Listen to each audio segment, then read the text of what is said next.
Sa book of Joshua, chapter 1, verse 1 hanggang 9. Joshua, chapter 1, verse 1 hanggang 9. Nariyan na po ba kayo? Okay, basahin ko na ho. Sabayan nyo na lang sa inyong paningin. Now, after the death of Moses, the servant of the Lord, it came to pass that the Lord spake unto Joshua, the son of Nun, Moses' minister, saying, verse 2, Moses, my servant, is dead. Now therefore arise, go over this Jordan, thou and all these people, unto the land which I do give to them, even to the children of Israel. Verse 3, every place that the sole of thy foot shall tread upon, that I have given unto you, as I said unto Moses. Verse 4, from the wilderness and this Lebanon, unto the great river, the river Euphrates, all the land of the Hittites, and unto the great sea, toward the going down of the sun, shall be your coast. 5, there shall not any man be able to stand before thee all the days of thy life. As I was with Moses, so I will be with thee. I will not fail thee, nor forsake thee. Verse 6, be strong and of a good courage, for unto this people shalt thou divide for an inheritance the land, which I swear unto their fathers to give them.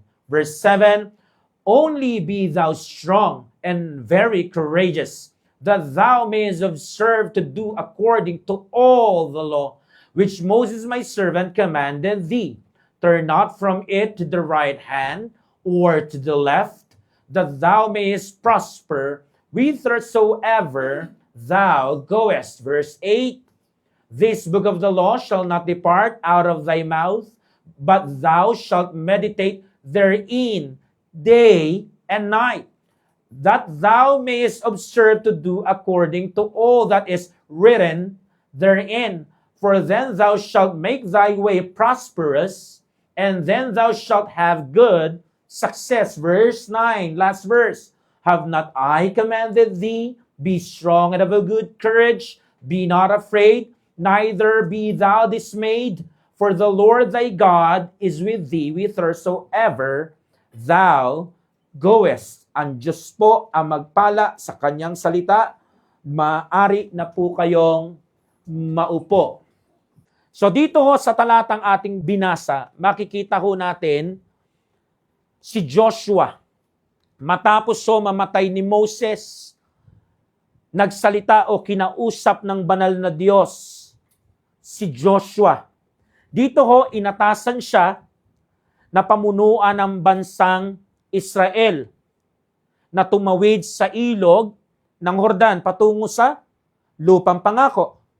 Ipinaalam kay Joshua ng banal na Diyos na ibibigay niya sa kanila ang teritoryo mula sa ilang gubat na naroon sa Lebanon hanggang sa ilog Euphrates kasama ng dagat sa kanluran. At the same time, tiniyak rin ng banal na Diyos kay Joshua na kasama niya ito.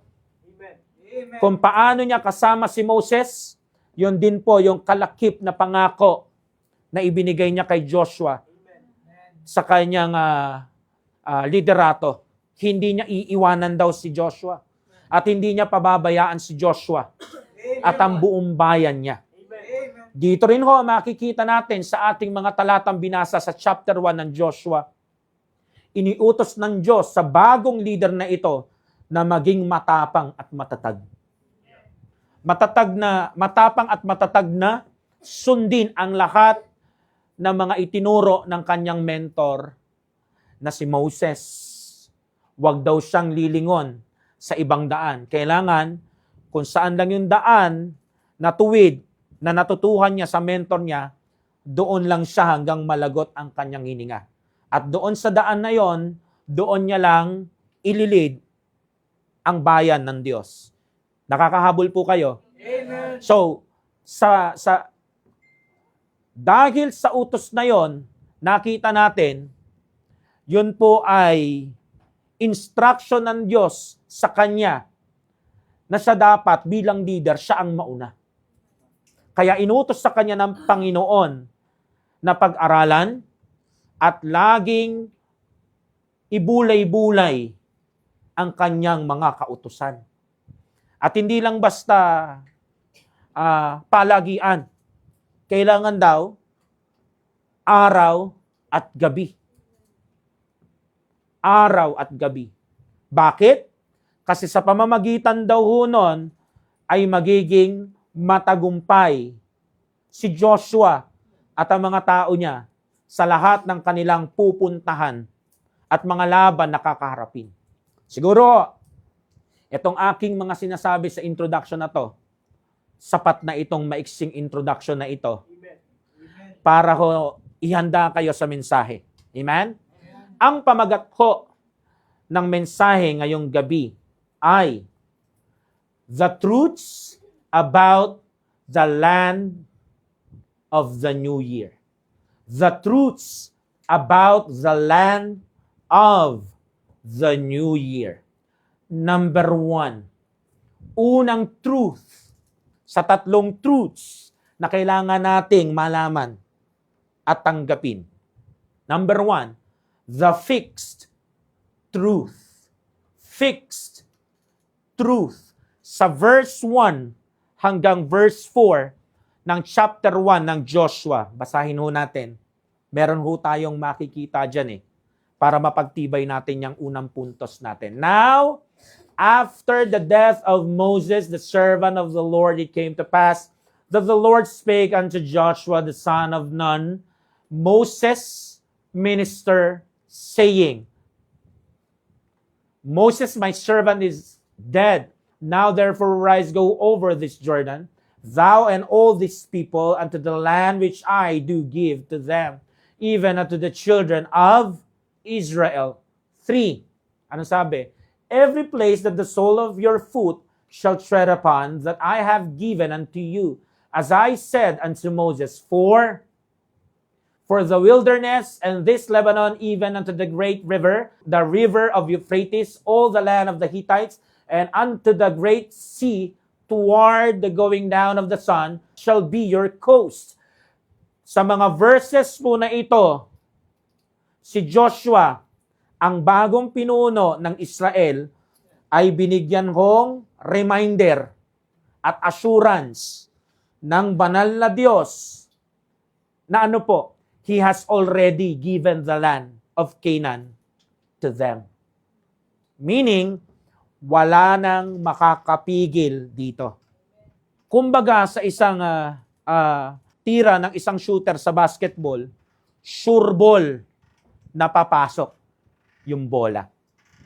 Walang mintis mangyayari ang ipinangako ng Diyos. Kumbaga wala pa sila doon, finished na. Wala nang paglalabanan pa. May lalaban, pero hindi sila makakalaban. At kahit manlaban sila, hindi sila mananalo.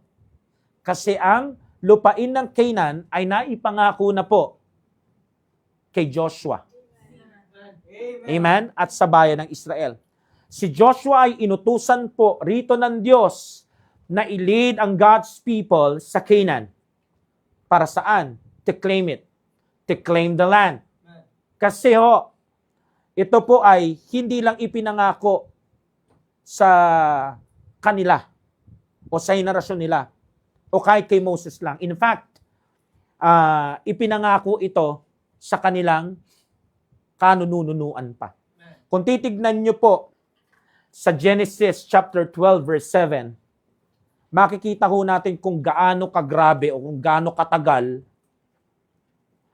itong pangako na ito bago na isakatuparan. Kasi nasa Genesis pa Ang layo nun. Genesis 12:7. Ano sabi diyan? And the Lord appeared unto Abraham. O si Abraham. Ilang henerasyon yan?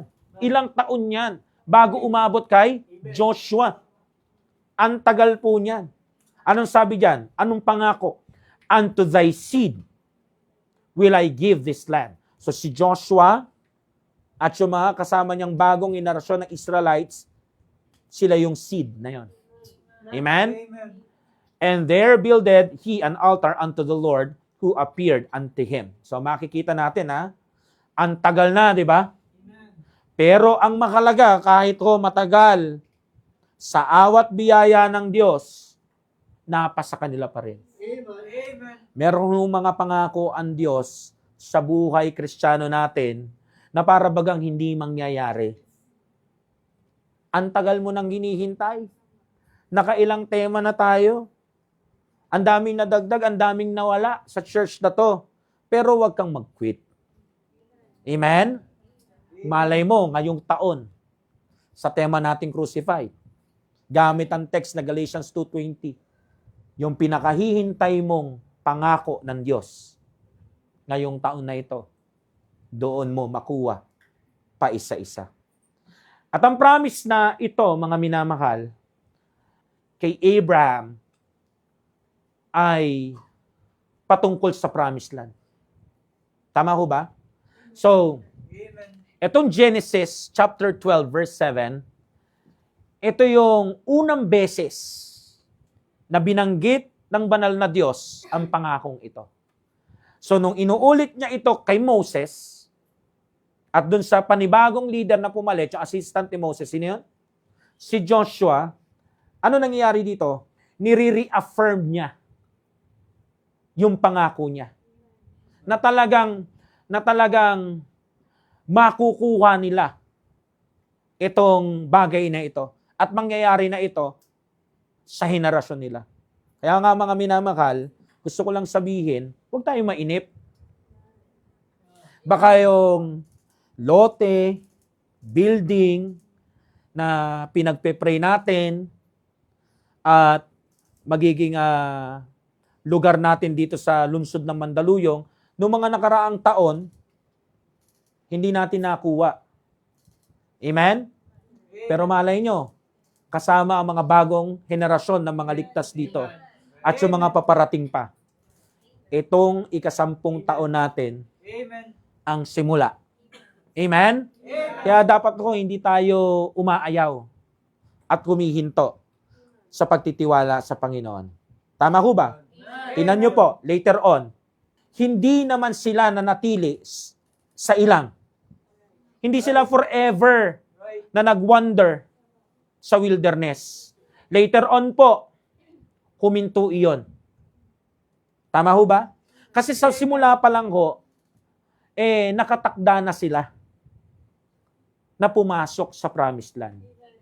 At ganun din sa atin, hindi tayo habang buhay, missions, bagong church, darating ang panahon.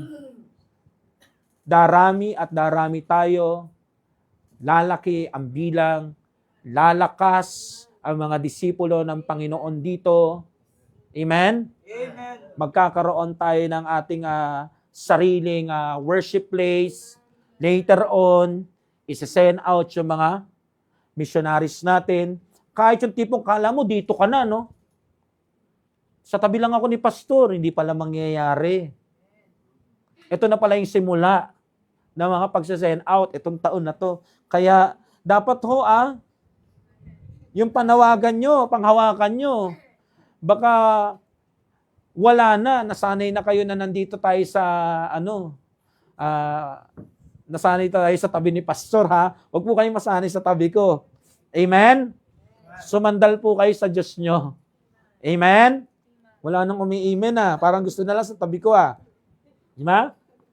So, habang binabasa ko ang kwento na ito, habang kumukonekta sa akin personally yung kwentong ito, habang inaaral ko siya kanina, nakita ko at naramdaman ko rin po yung reality ng connection naramdaman ko po, nakita ko po at naramdaman ko rin yung reality nito o yung connection nito sa nagdaang taon. Ano yun, Pastor? Alam nyo mga minamahal, kung babalikan natin yung 2025, kitang-kita yung struggles. Kitang-kita yung defeats. Mararamdaman natin lahat Yung tinatawag na mga wanderings natin sa spiritual na kalagayan. Amen. Parang sila. Parang nung nandun sila, parang hindi na matatapos yung mga struggle nila, di ba? Sa pagkain, sa inumin, sa mababangis na hayop, yung mga pakiramdam ng pagkatalo, kasi nawala yung masarap na buhay nila sa Ehipto. Para bagang, wala naman nangyayari sa church na to. Umalis na kayo dyan. Sa leadership ni Pastor Ryan, walang mangyayari sa inyo dyan. Taon ng wanderings. At ikaw, personally, meron ka ring spiritual wanderings mo. Akala ng lahat, dahil hindi ka pala absent, lagi ka sa church, hindi ka napunta sa ilang. Pero meron kang mga struggles at mga defeats na ang saksi lang ay ang Ama sa Langit. Na ang tagal mo na sa loop na yun, paikot-ikot ka lang. At kasama yung pinaka-peak nun nung nakaraang taon. Pero at the same time, may isa pa pong reality na mula sa Lord na nakita ko at naramdaman ko habang binabasa at inaaral ko tong kwentong ito. Alam nyo kung ano yon? Yung pangungusap na it doesn't have to be that way in 2026. Kung ganoon, noong mga nakaraang taon at noong 2025, hindi kailangang maging ganon ngayong taon din. Why? Kasi hindi sila nanatili sa wilderness. Natapos ang 40 years. Bakit hindi natin i-claim, no? Na Lord, ito na yung simula ng katapusan na mga ini-struggle ko, na mga defeats ko. Ito na yung simula. Simulaan mo na. Ayoko nang manatili dun sa pagwawander sa spiritual na kalagayan ko. Nakukuha niyo ho? Kasi si Joshua at yung God's people, di naman sila naging forever doon sa wilderness. Kaya hindi rin kailangan ang church na to at ikaw, naligtas na miyembro nito na forever na nag-i-struggle, defeated, at nagwa-wonder. Pasok din tayo sa promised land. Paniwalaan natin itong ika-10 taon na ito. Amen. Yung pagpasok natin doon. Amen? Hindi natin kailangan manatili sa labas ng kalooban ng Diyos. Itong taon na ito, pinapapasok niya tayo, mga minamahal. Kaya nga, this land of the new year, dapat i-claim natin. Ano to? It belongs to us. It belongs sa iyo at sa akin. God has a place of victorious living which He promised. Kanino? Sa iyo at sa akin. Na kung saan pwede tayong mamuhay ng merong kaligayahan. Kahit sino sa atin dito, pwedeng pumasok doon. Bakit? Ipinasok ka nga sa taong 2026 Amen. Hindi mo na kailangang mamuhay sa pagiging bigo. Romans chapter 8, verse 37.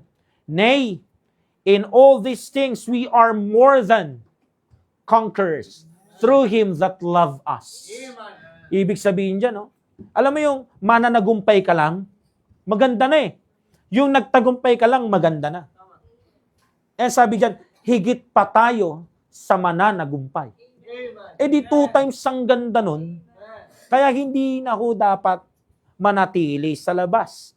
Pasukin na ho natin yung katotohanan na kailangan na po nating maging more than conquerors. At nagsisimula ho yan sa ating isip at puso. Amen. And then ipamumuhay natin, mga minamahal. Kaya ho kailangan hindi tayo nakabase sa nakikita, kundi sa ipinangako. Ano ang pinangako niya? Hindi lang mananagumpay, higit pa doon. 1 Corinthians chapter 15, verse 55, dumadami talaga ang verse. Napapagaya tayo sa kaibigan natin. But thanks be to God which giveth us the victory through our Lord Jesus Christ. Sino dito ngayong gabi ang tagapagligtas na ang Panginoong Yesus? Say amen. Amen. Sino dito ngayong gabi ang gusto siyang maging Panginoon at Diyos ngayong taon? Say amen. Amen. So, kailangan ko natin makita at sampalatayanan, mga minamahal, na wala tayong victory kung wala si Jesus Christ. Pero dahil sumampalataya ka na sa Kanya bilang tagapagligtas at meron kang desire na siya ang maging Panginoon at Diyos ng buhay mo, paano ka matatalo? And sabi ng talata, meron tayong victory kay Kristo Jesus. Amen? So kahit ano pang pagdaanan natin, wala na. Panalo na tayo. Secured na ang ating kaluluwa patungo sa langit. In fact, kahit anuman sa mundong ito, hindi mananaig sa atin. Amen? Amen.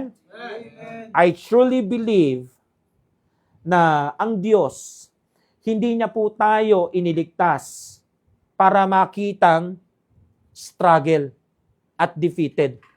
Hindi niya perfect will na magpagala-gala tayo sa mundong ito na lito at ligaw.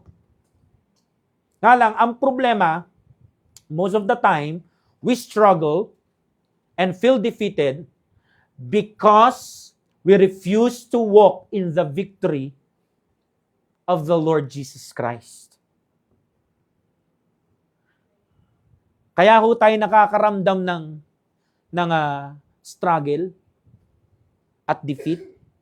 Hindi dahil hindi totoo yung binasa nating talata sa Romans 8:37 at 1 Corinthians 15:57. Totoo po yun. Ang problema kasi, nasa atin, wala sa Diyos. Gusto niya tayong lumakad sa liwanag niya. Pero mas pinipili nating kagatin yung tukso at magkasala eh. Imbis na mag-pray, Lord, tulungan mo ko natanggihan na itong tukso na to para matigil na tong willful sinning na ito. Kasi nasa Bible din yun eh. Magbubukas siya ng pinto para makalabas tayo. Kasi walang tukso na tutuksoin tayo na higit sa kakayahan natin. Ang problema, nakikita mo na yung tukso sa harapan mo, yung banal na spirito nagsasalita na sa sa moment na yon, bago ka gumawa ng desisyon na lumakad ka sa victory ni Christ. Ask God for help. Pero ang problema sa atin, hindi tayo nagwo-walk sa spirit.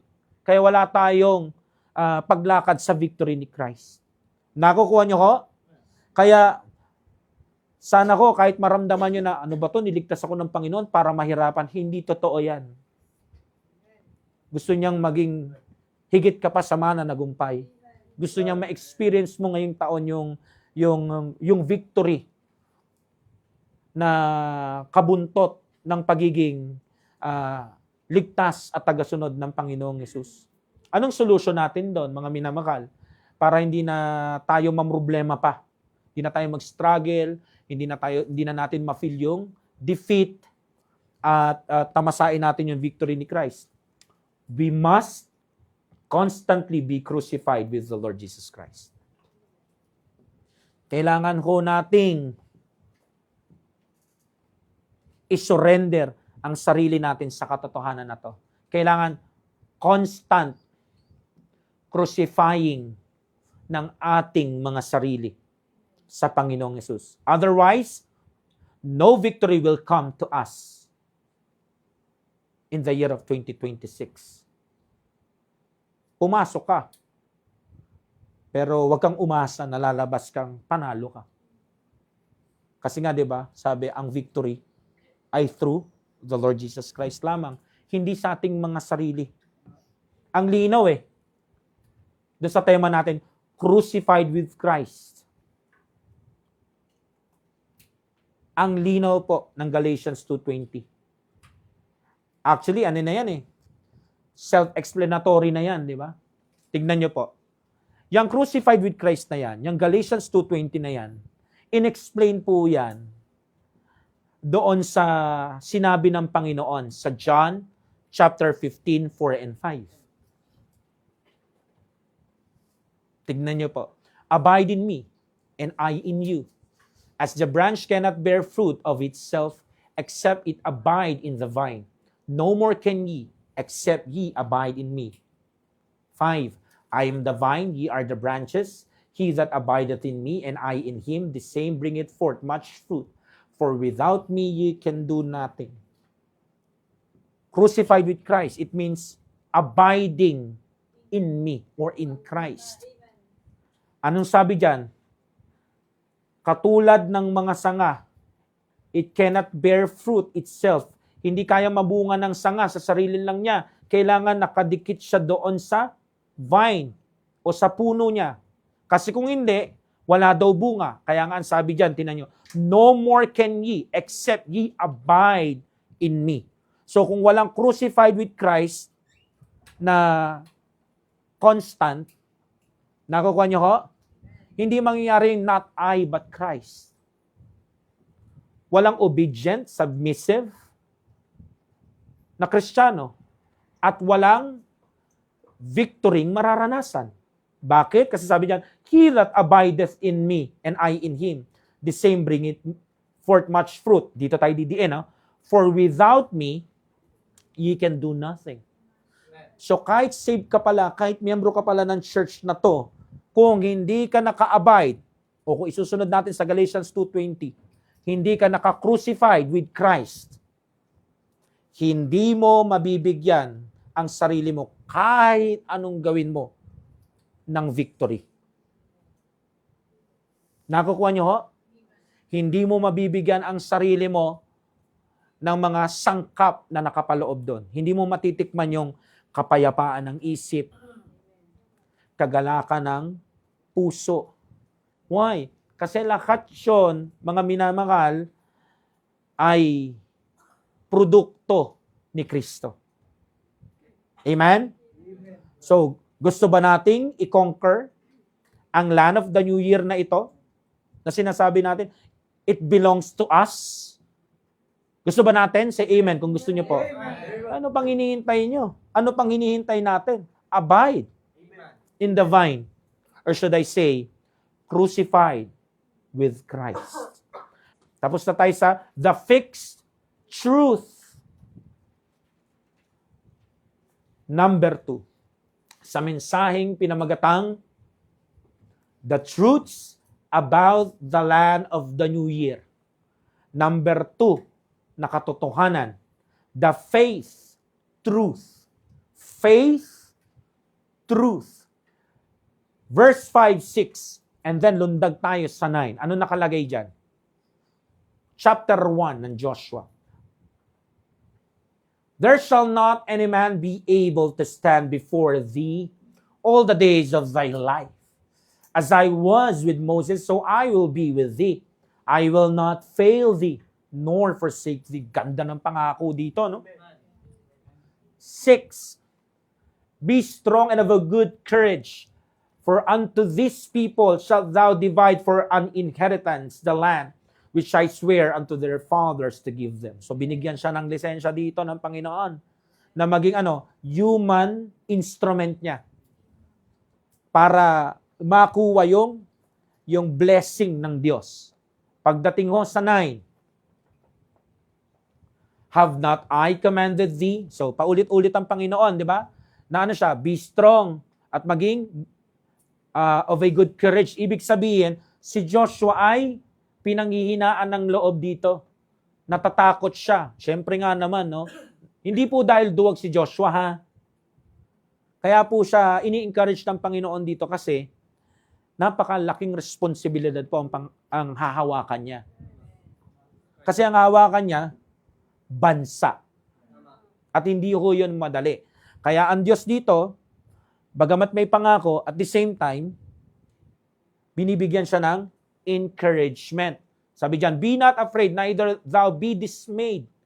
For the Lord thy God is with thee, whithersoever thou goest. Gandang pangako no, no? Ha? Walang dapat ikatakot, walang dapat ikadismaya. Kasama mo ako kahit saan ka pumunta. At syempre, tinutukoy dyan ng Panginoon na kasama mo ko hanggang saan ka pumunta, as long sumusunod siya, ha? Amen? Malinaw ho tayo dyan. So, dito ko, si Joshua ay pinaalalahanan sa mga talatang ito ng banal na Diyos sa kanyang precious promises. Amen? Ang gaganda ng mga pangako sa kanya ng Panginoon. Una, ang pangakong tagumpay ng Diyos sa kanilang mga kalaban. Kitang-kita natin yan sa verse 5. Maging sa verse 6. Meron siyang tinatawag na absolute success. Pangalawa, yung pangakong presensya at the same time, kapangyarihan ng Diyos sa kanyang buhay at leadership. Kasama yung ikatlong pangako, ito yung maganda, yung katapatan ng Diyos sa kanyang buhay. Kitang-kita rin yan sa verse 5 at verse 6. Ngayon, ang tanong, maganda yung pangako pero paano makukuha yung katuparan ng mga pangako? Kasi ang gaganda Ang sagot, napakasimple. Faith. Pananampalataya. Trust. Pagtitiwala. Kasi ang faith po, ang kamay natin sa pagkuha sa mga bagay patungkol sa Diyos na hindi pa natin hawak. Amen? Malinaw? So si Joshua, gaya ng sinabi ko kanina, ay isang human instrument ng banal na Diyos para pangunahan sila at the same time gamitin na iabot sa tao ng Diyos o sa bayan ng Diyos ang lahat ng magagandang katuparan ng mga pangako niya. Pero bago mangyari yon, kailangan munang makita ng banal na Diyos na nakapako sila sa pagtitiwala sa Kanya. So ngayong gabi, handa kang kunin ang mga pangako ng Diyos, di ba? Yung mga blessing ng Diyos sa taong ito sa'yo, di ba? Pero may kailangan kang gawin. Kailangan mong ipako yung sarili mo sa pananampalataya sa Kanya. Sa ups and downs mo. Amen? Kailangan makita ng Diyos na nakapako ka, na nagtitiwala sa Kanya. Hindi na uuga. Fixed ang faith mo. Nakakahabol ho? Nice ko lang ho, i-remind tayong lahat ha. Hindi lang ho ito basta kwento. O pwede rin nating sabihin, reality lang sa buhay ni Joshua at ng mga Israelites. Reality rin ho ito sa ating Christian life. Yung promise kay Joshua at sa mga Israelites ay same promise sa atin ng banal na Diyos. Ang dapat ho nating ma-realize, we can still trust our holy God to do everything. Amen? Yung mga pinangako niya na tinupad sa kanila, kaya niya rin gawin sa atin yun. Ang pangako ng Diyos sa atin, kaya niyang tuparin. Pero hanggang saan mo ba siya kayang sampalatayanan? Pagkatiwalaan. Yes, pinagkatiwalaan mo siya bilang tagapagligtas mo. Pero kaya mo ba siyang pagkatiwalaan bilang Panginoon at Diyos ng buhay mo ngayong taon? Matagal na yung pinag-uusapan Pero, ngayong taon, kaya mo ba? Hello? Ang gaganda ng pangako kay Joshua sa verse 5. Ganda Amen? Amen. Ang ganda ng pangako doon, there shall not any man be able to stand before thee all the days of thy life. Gandang blessing nun, no? Sipin mo, ang daming maninira sa'yo, pero hindi ka masisira. Habang nabubuhay ka, pwede nilang subukan, pero hindi sila magtatagumpay. Ang ganda nun. Right. Amen. Sipin mo, ang daming sumasaksak sa'yo sa likod. Ang daming bumabato sa'yo. Kasi para kang punong mabunga. Gusto nila malagari ka, matumba. Pero hindi nangyayari. Hanggang kamatayan mo. Sinong may ayaw nun? Hipokrito lang ang magsasabi na, Lord, okay lang sa akin, masaktan na masaktan. Di ba? Kung kaya niyang gawin yan kay Joshua, kaya niya rin gawin yan sa bawat ligtas na miyembro sa church na to na nagtitiwala sa Kanya. Kaya nga ang tanong, hanggang saan aabot ang faith mo? Huwag mong sabihin yung faith mo, talunin pa ng korneto. Sa Joshua 10:8, and the Lord said unto Joshua, fear them not, for I have delivered them into thine hand. There shall not a man of them stand before thee. Isipin mo mga minamahal, nangyari yan kay Joshua, na ang tanging ginawa niya, naniwala siya sa banal na Diyos. Pag binasa niyo ang Joshua, yung pagkatalo nila sa AI, hindi naman si Joshua ang dahilan nun eh. Iba. Pero kung babasahin natin yung buhay ni Joshua, nangyari yan, yung verse 8. Tinupad ng Diyos. Bakit? Kasi ang higpit ng kapit niya sa kanyang faith. Paano ba namang di higpit? Buhay pa si Moses. Amen? Hanggang sa nakasama niya si Caleb, hanggang sa naging leader siya, kitang-kita niya yung wonderful works at miracles ng Panginoon. Yes, pinanghihinaan siya ng loob, natatakot. Nakukuha niyo ho? Minsan, nadidismaya. Di natin may kakailayo, nasa verse eh. Nasa verses eh.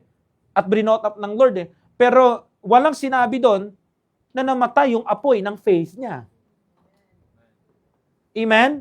O hindi na mahigpit yung pananampalataya niya, mga minamahal. Ang katotohanan, hanggang dulo nagtiwala siya. Baka ito na yung taon na inaasahan ng Lord sa atin na magdi-decide ka. Simula ngayon, it is my desire hanggang huling hininga to live by faith. To walk by faith. Diba, ang ganda niya, no? Isipin mo, kung sa'yo, ikaw yan. Isipin mo kung ikaw si Joshua. Sa'yo pinangako yan. Pinagtutulungan ka ng marami. Tas akala nila, matatalo ka na at magagapi ka na. Hindi ka na makakabangon. Hindi mo na mararating yung tugatog ng tagumpay. Pero bandang huli, dahil sa walang humpay mong pagtitiwala sa Diyos, ano nangyari? Idiniliver lahat sila sa kamay mo. Hindi ba't ganon ang nangyari sa mga kapatid ni Joseph? Pinagkaisahan siya. Siguro kwentuhan pa sila, no? Kung ano-ano yung mga exaggerations, mga dagdag bawas sa kwento kay Joseph, bandang huli, boom! Kanino sila nanghihingi ng makakain? Kanino sila bumibili ng makakain? Sino yung nilapitan nila nung pinaka-desperado na sila sa buhay nila? Hindi ba si Joseph? Alam mo, walang nagipit at natuluyan na nagtiwala sa Panginoon. Sabi nga nila, bilog ang mundo eh. Umiikot siya. Baka biglang mag-iba ang ihip ng hangin. Alam mo, lahat ng sinabi ko, yung bilog na mundo, pati ihip ng hangin, isa lang ang kilala kung may control nun. Diyos. Amen? Kaya para mangyari itong Joshua 10:8 sa atin, ito man ay as a church, o lalo na bilang individual na mananampalataya, alam mo na kung ano ang dapat mong gawin. Alam mo na rin kung saan ka dapat mamuhay at humakbang sa salitang faith and trust sa Lord. Amen? 1 John 4 verse 4, ye are of God, little children, and have overcome them. Because greater is He that is in you than he that is in the world. Ang ganda niya, no? Sa tuwing panghihinaan ka ng loob, sa tuwing makakaramdam ka ng takot, sa tuwing may bagay sa harapan mo na nakakadismaya, ipapaalala sa iyo ng Panginoon, itong talatang ito, na-overcome ko na. Amen? Ipapaalala sa atin ng Panginoon, na-overcome mo na yan. Sa panong paraan? Sa pananampalataya. Amen? Amen. Ang pananampalataya natin ang reason kung bakit tayo overcomers. Amen? At ang pinaka-reason niyan, kaya natin sila na-overcome, kasi meron tayong greater na nasa atin, na sinampalatayanan natin, na nananahan sa atin, mga minamahal. Ang reason niyan ay walang iba kundi ang Panginoong Yesus. John 16:33. Hindi natin na-overcome ang mundo dahil lang sa faith natin kung kanino. O sa paniniwala lang natin. O sa isang pagtitiwala lang. Kundi, na-overcome natin ang mundo. Alam niyo mga minamahal kung paano? Dahil kay Kristo. Kasi pwedeng pwedeng pananampalataya, pwedeng pagtitiwala, pero kung hindi kay Kristo yan,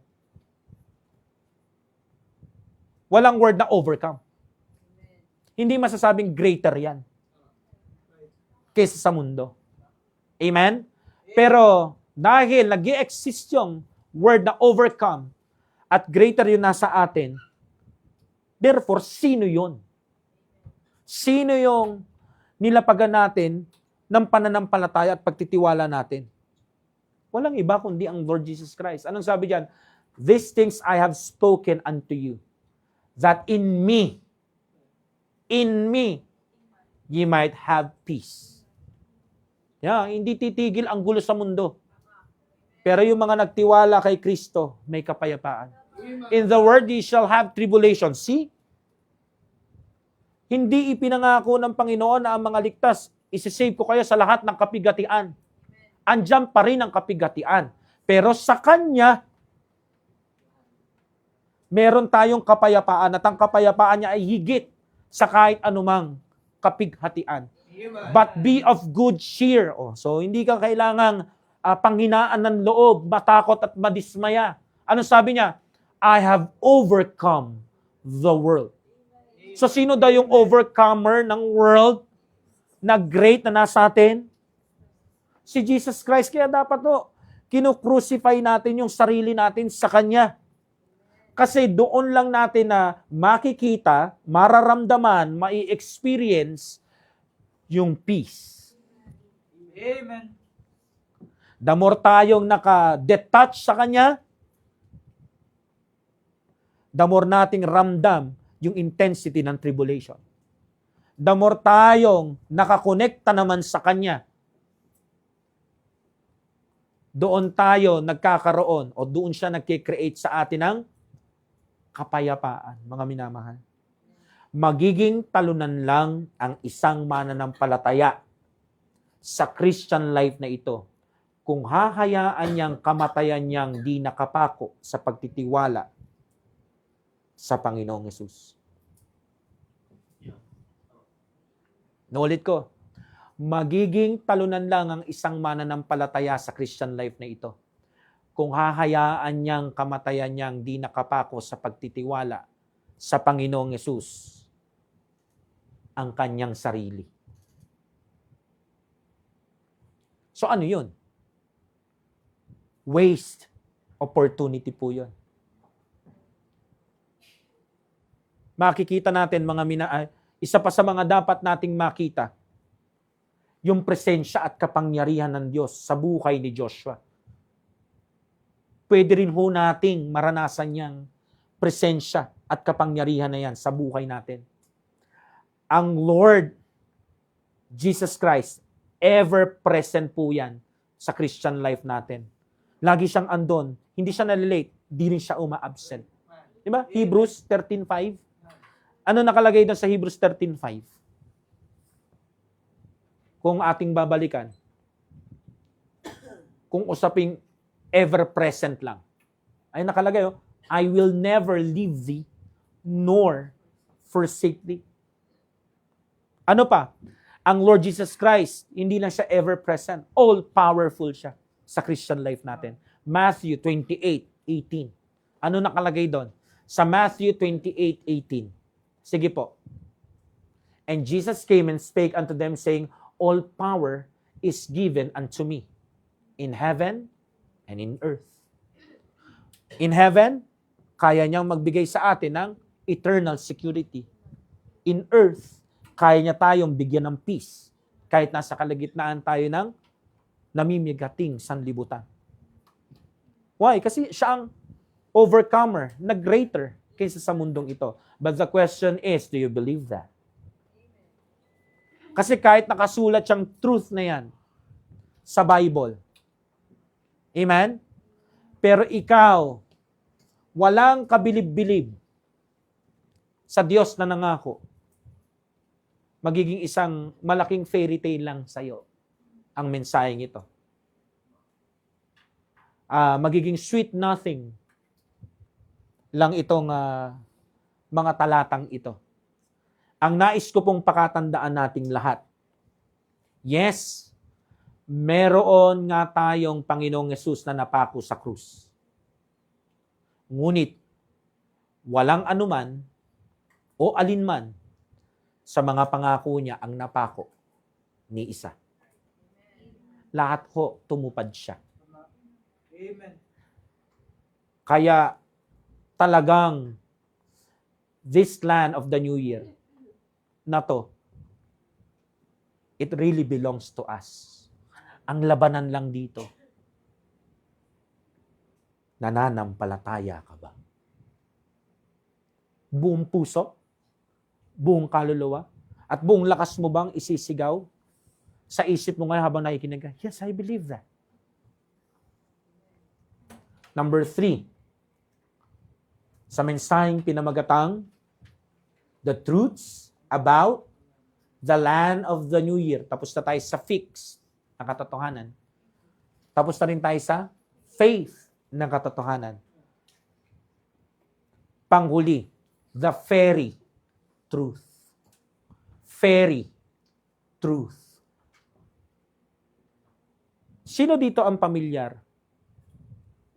sa word na fairy? Siguro naman lahat tayo. Amen. Most, pag sinabi yung fairy, lalo nung 90s, naalala namin yung commercial ni Sharon Cuneta, yung super fairy. At sa panahon natin, pag sinabing fairy, naalala natin is isang sasakyan na pang-anyong tubig. Amen? What is a ferry? A ferry is a vessel or service for transporting passengers, vehicles, and sometimes cargo across the body of a water like a river, lake, or sea, typically on a regular route or route. Bahala na po kayo kung paano nyo gustong bigkasin. Pero nagkaintindihan naman tayo, di ba?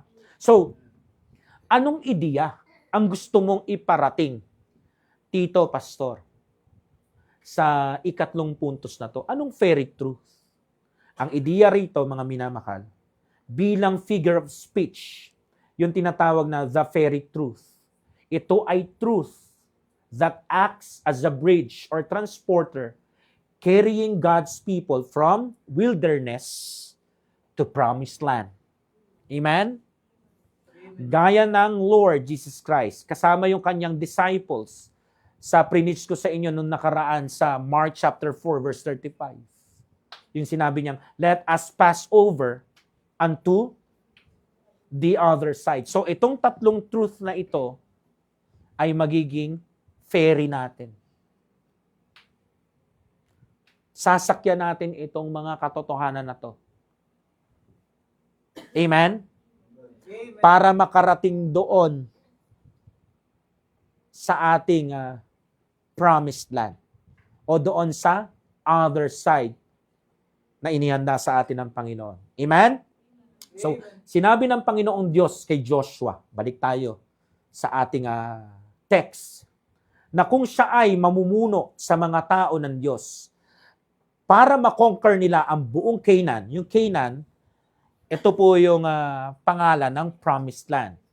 Kailangan niyang bigyang pansin ang mga batas ng Diyos kung gusto nila itong mapasa kanila. Meaning, gustong bigyan diin ng banal na Diyos dito ang pagbibigay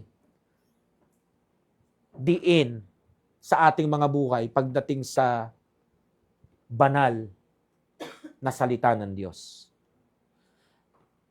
Maraming Kristiyano ngayon, maraming churches ngayon, ang daming ginagawa, ang daming programa, ang daming kinabibisihan, ang daming pinagkakaabalahan sa ministry ng Panginoon. Pero ang tanong, nandun pa rin ba tayo sa loob ng fairy truth? Nakasakay pa rin ba tayo sa bangka o ship ng katotohanan na gusto kong sabihin? Ang buhay mo ba ay nasa loob pa rin ng salita ng Diyos? Pag sinabi mong, yes, pastor, nandun pa rin. So, ibig sabihin, may bahagi pa rin sa buhay mo at may boses pa rin sa Christian life mo ang salita ng Diyos. Yes, pastor, talaga? Pwede ba nating itest yan? Amen? Kasi kung wala ang banal na salita ng Diyos, araw at gabi sa buhay natin, pwedeng umubra yan noong nakaraang taon. Nakalusot ka na wala kang regular niyan. Inuunahan na kita, hindi yan uubra ngayong taon. Lulubog ka sa malakas na atake ng hangin at hampas ng mga alon ngayong taon. Dapat i-take mo yung 2025 na extension ng mercy at grace ng Panginoon. Pero gaya ng preaching ko nakaraan, may mga bagay na hindi uubra. Actually, yung nakaraang taon, di naman umubra talaga na wala kang word of God na gabay sa buhay mo.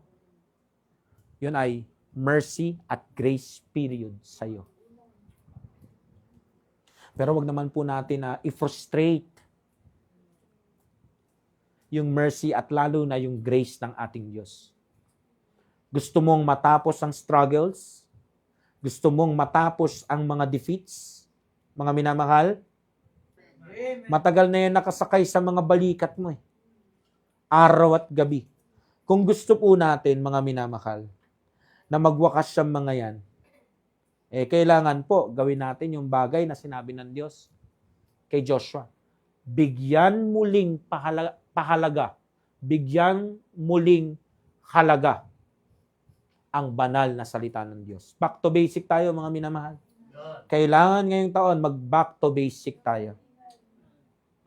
Yan ang gustong bigyang diin ng banal na Diyos sa atin. Bigyang diin din natin ang salita niya sa mga buhay natin. If we really want to experience prosperous way and good success ng Lord Jesus Christ natin, kailangang humakbang tayo sa faith. Amen? Pero dapat yung faith, hindi according sa emosyon. According sa prescribed word of God. Na meron tayong sound mind na i-interpret yung sound doctrine ng Biblia. Amen? At makita sa atin yung daily application ng mga sumusunod. Letter A. Tignan nyo po sa verse 7, yung sinabi kay Joshua. Verse 7. Anong sabi dyan? Only be thou strong and very courageous, that thou mayest observe to do according to all the law, which Moses my servant commanded thee. Turn not from it to the right hand or to the left, that thou mayest prosper whithersoever thou goest. So kung gusto natin ng prosperous way, dagdag ko na rin yung good success na sinabi ko kanina, ang sabi ng Panginoon, Dapat meron kang daily application ng letter A. Obeying God's word. Obeying God's word. Sabi doon, observe. Sabi sa verse 7. Observe means hindi lang titigan. Ang observe dyan, ang sinasabi ng Panginoon is to apply. At kapag ina-apply mo ang Word of God, hindi mo lang yan pinapakinggan o nire-recite o binabasa, kundi sinusunod mo. Baka noong nakaraang taon, umuubra na paminsan-minsan o sobrang dalas na hindi ka obedient sa Word of God at hindi napapansin ng mga tao na ang spiritual na lang sa'yo ay yung pa-spiritual mong bibig at mga post at mga note. Pero ngayon, nililinaw sa atin ng Panginoon, walang blessing kung walang obeying. Hello? Sabi kay Joshua, kailangan niyang i-observe o gawin, sundin o i-obey lahat ng sinabi ng banal na Diyos para hindi siya malihis ng landas. Kahit kaunting pagkalihis, hindi dapat. Alam niyo bakit maraming Kristiyano ngayon? Iba ang takbo ng utak. Lihis sa mga preaching ng servant of God, ng mga Moses nila o ng mga pastor nila. Ito lang yan. Wala nang observance. Wala nang pagsunod. Yan sabi ng Panginoon, kailangan hindi ko makikita ha. Naliliko ko sa kanan at sa kaliwa. Kailangan ko ano yung tinuro ng lingkod kong si Moses, dun ka lang. Maraming Kristiyano ngayon, no? Lihis na, hindi na sumusunod Ang tingin niya pa rin sa sarili niya, masunurin Hindi porkit nararamdaman mo masunurin ka pa rin nga. Right. Iba yung feeling sa truth. Diba? Kasi pwedeng nagbi-ministry ka, pero ginagawa mo yung ministry ng mali. At para magkaroon ka ng idea na ginagawa mo yung ministry ng mali, tignan mo yung sarili mo. Kung yung prescribed word of God is obedient ka. Kaya marami, mapapansin natin, di ba? Negatibo ang takbo ng isip. Bakit kaya? Baka kulang sa obeying. Baka kulang sa observance. Baka kulang sa doing at application ng mga preaching ng pastor nila. Madalas may sinabi na yung pastor Bida-bida ka pa rin Ito nga, patay na si Moses. Ano sinasabi ng Lord? Kahit patay na yung pastor mo, yung preach niya na commandment ko, sundin mo pa rin. Marami Kristiyano, buhay na buhay. Ang lakas-lakas ng pastor, ayos sundin. Noong nakarang taon, umubra yan. Sinasabihan ka ng Panginoon, walang blessing pag walang obeying. Letter B, submitting to God's word. Verse 8, anong nakalagay? This book of the law shall not depart out of thy mouth, but thou shalt meditate therein day and night, that thou mayest observe. Ayan na naman yung obey. Di ba? Ayan na naman yung observe. That thou mayest observe to do according to all that is written therein, for then thou shalt make thy way prosperous, and thou shalt have good success. So, dito talaga may blessing, na galing sa Diyos. Ano ito?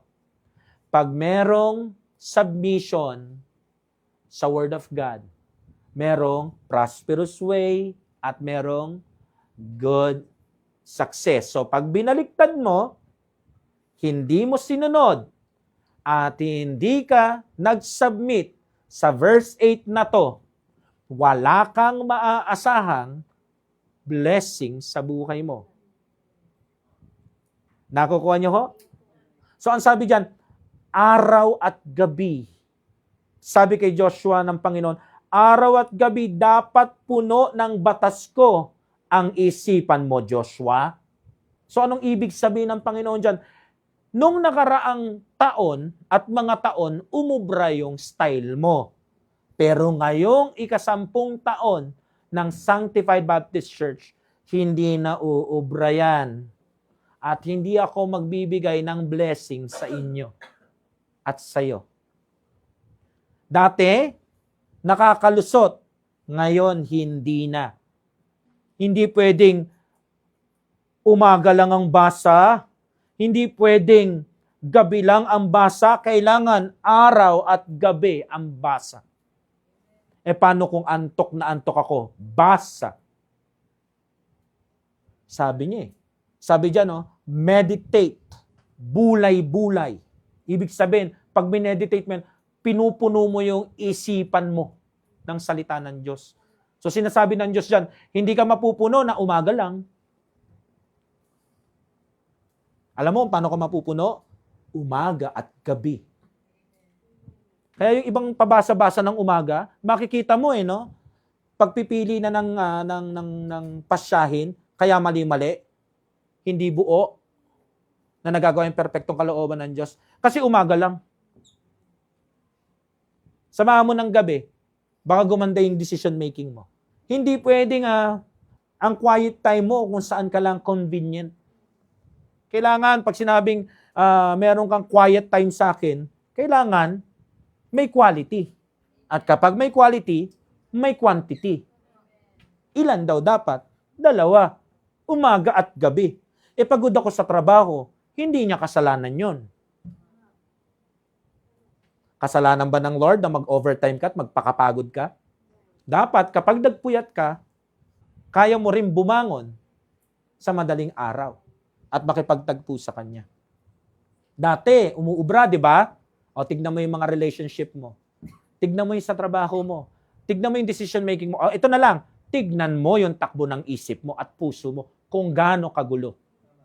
Why? Kasi okupado ka ng iba. Hindi ka puno at puspos. Pag sinabing meditate, talagang mapupuno ka doon. Ibig sabihin na nagsasubject ka, lumulubog ka sa mga katotohanan ng Panginoon. Kaya madalas ang nakalitaw, ikaw pa rin. Hindi nangyayari not I but Christ. Di ba? Ikaw pa rin. Why? Kasi hindi ka naman nakasubmit Linaw mo, day and night. Meditate. Pag sinabi kasing submit is to subject. Iilalim ka. So ganong meditation dapat. Yung puso at isip natin, iilalim. At ang iibabaw, yung salita ng Diyos. Doon mangyayari yung crucified with Christ. Not I, but Christ. Amen? At anong resulta? Prosperous way. Good success. Hindi lang sa iyong finances, sa lahat ng kanto at sulok ng Christian life mo. Letter C, revering God's Word. Revering God's Word. So dito sa verse 7 at 8, binasa naman natin yan, di ba? Both. Alam na natin yung mga talata. Ang pangako ng banal na Diyos kay Joshua dito ay, kung siya ay mamumuhay ng nakasentro sa banal na salita ng Diyos niya, lubos daw siyang pagpapalain at bibigyan ng mabuting katagumpayan. Una, gusto kong sabihin, purihin ng Panginoon, under grace na tayo. Hindi na tayo under the law. Pero, it doesn't mean we are free to do anything we please. Nais ko pong ipaalala sa ating lahat, yung mga ganong ugali na ginagawa, kung ano yung gusto nila, mapanganib yan sa bawat isa sa atin. Magdudulot po yan ng pagkawasak sa atin. Kung talagang desire nating mabuhay sa tagumpay ng Lord Jesus Christ, ang kailangan nating gawin ay palakasin natin ang pag-ibig natin sa Kanya. Paano? Lalakasyon? Madali lang po. Palakasin natin ang buhay, pag-ibig natin sa pagmamahal sa Kanyang banal na salita. Baka kasi yun ang wala tayo. Kaya tuyot na tuyot, dry na dry, uhaw na uhaw, gutom na gutom, ligaw na ligaw, litong lito. Why? Kasi walang quality time sa God's Word. Walang quantity time sa God's Word. Therefore, walang quality time sa God's Word. Kaya hinang-hina. Isipin mo yon, dati kang lost, na-found ka ng Lord, pero ngayon lost pa rin ang pakiramdam mo. Mga minamahal, kung paano si Joshua nag-obey, nag-submit, at reverence ang law ng Panginoon sa Old Testament, yun din ang utos sa atin. Yun din ang dapat na makita sa buhay natin. Ano yun? Ipakita natin sa Diyos na kailangan natin ang salita niya. Amen? Letter A. God's Word is our food. Kailangan maging malinaw sa atin yan. Which means God's Word is our daily source of strength. Di ba, pagpapasok ka sa umaga, kumakain ka? May lunch break ka, kakain ka. Pag uwi mo ng gabi, pagod na pagod ka, kakain ka. Tama ho ba? Why? Kasi yan ang source ng ating lakas. Amen. Hindi ko alam kung ano nagpatakbo sa marami sa atin noong nakaraang taon. Na wala tayong kain-kain, wala tayong inom-inom ng salita ng Diyos. Pero isa lang alam ko, naging gracious ang Diyos sa'yo. Naging merciful ang Diyos sa'yo. Pero sana naman, huwag nating i-abuse. Sa mga baguhan pa lang naligtas na narito, sa mga newly baptized, mga minamahal, 1 Peter chapter 2, verse 2, as newborn babes desire the sincere milk of the word, that ye may grow thereby. Kailangan mo ang salita ng Diyos. Kung ikaw ay babes in Christ, yun ay gatas na magpapalakas sa iyong katawan, magpapatibay ng iyong mga buto. Maghahanda sa iyo sa iyong adulthood bilang mananampalataya. At sa atin naman hong mga bumibilang na ng taon sa pananampalatayang ito, Job chapter 23 verse 12. Anong sabi diyan? Neither have I gone back from the commandment of his lips. I have esteemed the words of his mouth more than my necessary food. Higit pa daw sa necessary na food. Ang words na lumabas sa mouth ng Diyos na dapat nating ini-esteem at nire-reverence, mga minamahal. Kaya kilalanin natin yung Word of God, yung banal na salita ng Diyos na necessary.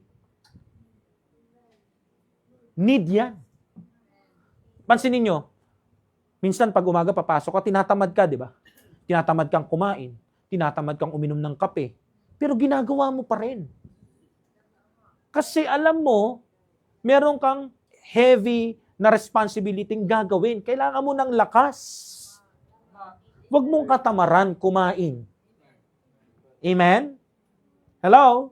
Huwag kong katamaran kumain. Kung nakaraan taon, umubra, hindi na yan uubra ngayon. Kaya nga baka yung iba sa atin, nawala ng mga blessing na dapat nakuha natin noong 2025. Hindi naman nating masalo kasi hindi natin magawang kunin. Nakukuha nyo? Kung wala tayong God's Word day and night, saan tayo huhugot ng lakas? Para mag-obey sa perfect will niya. Mag-submit sa perfect will niya. Wala, di ba? So we need to eat. We need to drink God's holy word day and night. B, ano pa? God's word is our fuel. God's word is our fuel. Gasolina, mga minamahal. Kapag walang fuel ang sasakyan, kahit gaano pa kagara yung sasakyan, kahit gaano pa kamahal yung sasakyan, walang mapupuntahan yan.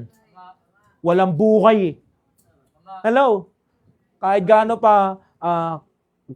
ka pa katagal sa church na to, kahit gaano ka pa nire-respeto sa local church na to, kahit gaano pa karami ang ministry mo, kung wala ang banal na salita ng Diyos sa'yo, day and night, mga minamahal, katulad ka lang nung magarang kotse na mamahalin na walang gasolina, nakastuck ka lang sa garahe.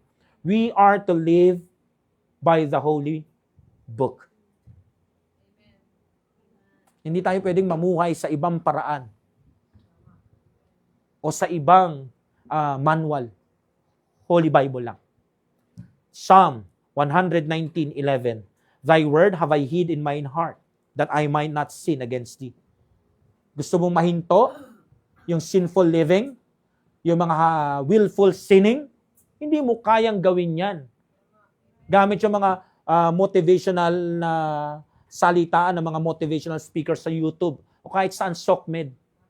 Maganda yung payo ng mga kakilala nating mature sa pananampalataya, pero nothing beats the God's Word, yung banal na salita. Kung maganda yung salita nila na pinapayo sa iyo, higit lalo na 10 beses na maganda ang banal na salita ng Diyos. Walang buhay kabanalan kung walang buhay banal na kasulatan. Tandaan niyo po yan. Letter C, God's Word is our future. Food, fuel, future. God's Word is our future. Tingnan niyo po. Sa Psalms chapter 1, verse 1 hanggang 3. Nagkukwento ang Panginoon na kapag meron kang salita ng Diyos sa buhay mo, makakaasa ka ng isang mabungang kinabukasan. Blessed is the man that walketh not in the counsel of the ungodly, nor standeth in the way of sinners, nor sitteth in the seat of the scornful. Verse 2. But his delight is in the law. Ano ba yung law sa Old Testament? Nakilala natin ngayon. Yung tinatawag na Holy Word of God. Holy Scriptures of the Lord. And his law that he meditate. Inulit na naman. Half day. Night shift. Hindi, di ba? Day and night daw. Kailangan talaga day and night eh. Naging merciful at gracious noong nakaraang taon, pero sinasabi ng Lord ngayon, baka naman gusto mong buuin na. Hello? Verse 3. So bakit future? Tignan niyo po. And he shall be like a tree planted by the rivers of the water that bringeth forth his fruit in his season. Oh, in his season, it speaks of future.